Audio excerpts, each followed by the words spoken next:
युगधारिणे नमः।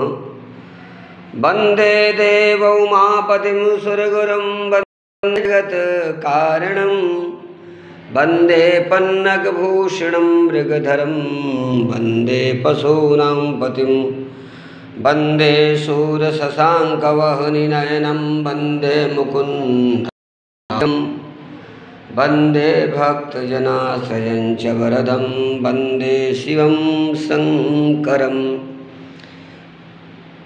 नमस्कार मित्रों, भगवान कृपा से आज हम लोग काफ़ी दिन बाद मिल रहे हैं। कुछ विशेष परिस्थितियां कभी कभी आ जाने, समय काफ़ी हो जाता है, लेकिन सब समय अनुकूल हो गया है। अब हम आपके पास समय समय पर आते रहेंगे। आज विशेष रूप से मैं इस बारे में आपको कुछ बताना चाहता हूँ। महामृत्युंजय एक ऐसा प्रयोग है जो आज की दुनिया में वैज्ञानिक भी इसके फल को देख करके आश्चर्यचकित हो गए हैं। सबने मान लिया है कि महामृत्युंजय जब से पाठ से यथाशीघ्र कल्याण होता है, वह किसी भी प्रकार का रोगी क्यों न हो। इसमें एक कथा आती है। शृकुंड मुनि संतानहीन थे, इससे वह चिंतित रहते थे।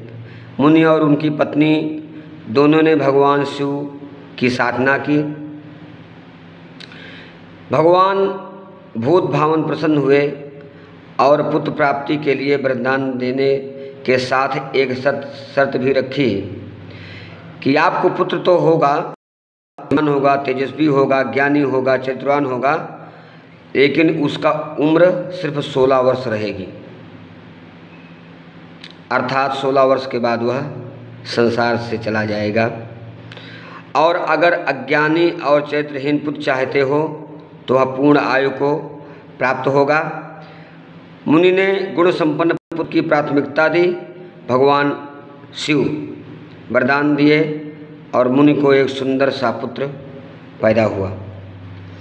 पुत्र सर्वगुण संपन्न था।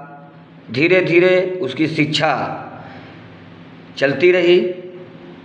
वह घड़ी भी आ गई जो शंकर जी ने बालक की आयु निश्चित की थी।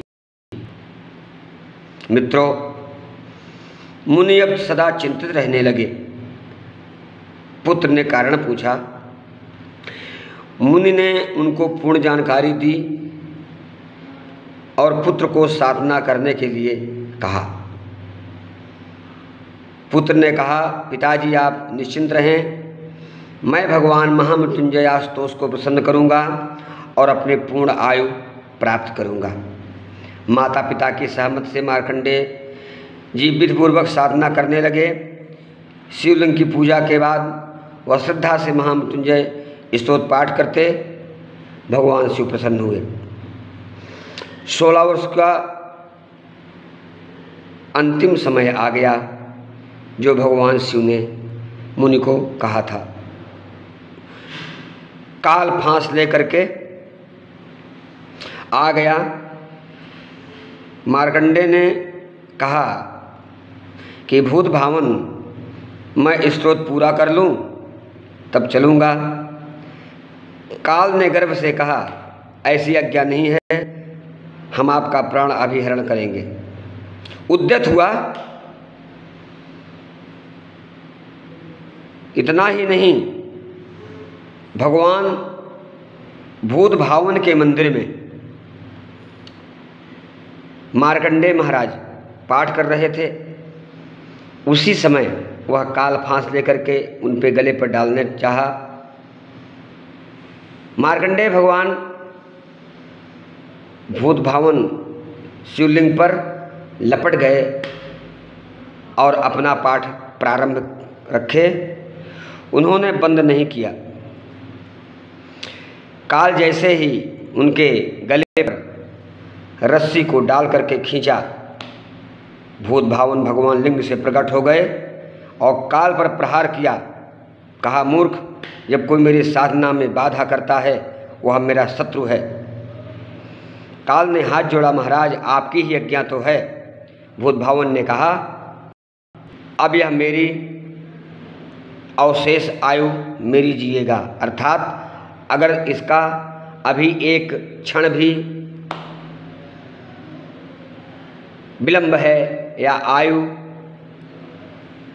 लेने में देरी है, 1 मिनट भी है, 1 क्षण भी है, वह मेरी आयु होगी। अर्थात तब से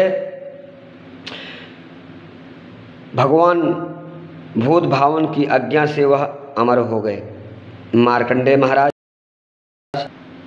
काल को भी जाने में विवश कर दिए और उनकी अमरता का गुणगान सारे देवतागण ऋषिगण गाने लगे।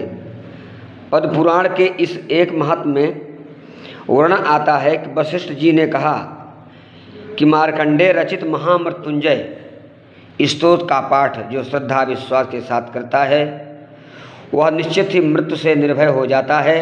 मृत्यु आने पर उसे कष्ट अंत में साकेत लोक को पधारता है। अनेक साधनों अनुभवों से यह प्रभावशाली सिद्ध हुआ। इसमें अद्भुत लाभ होते हैं, रोग निवृत्ति होती है और इसका प्रयोग सदा सफल होता है। आजकल के विज्ञान में सब कुछ संभव है, यह आराम से सरलता से प्राप्त हो जाता है। जप के साथ साथ स्तोत्र का पाठ भी अवश्य करें और अपने जीवन को धन्य बनाएं। पुनः दूसरे वीडियो पर आपसे मुलाकात होगी। जय श्री राम, नमस्कार, हर हर महादेव।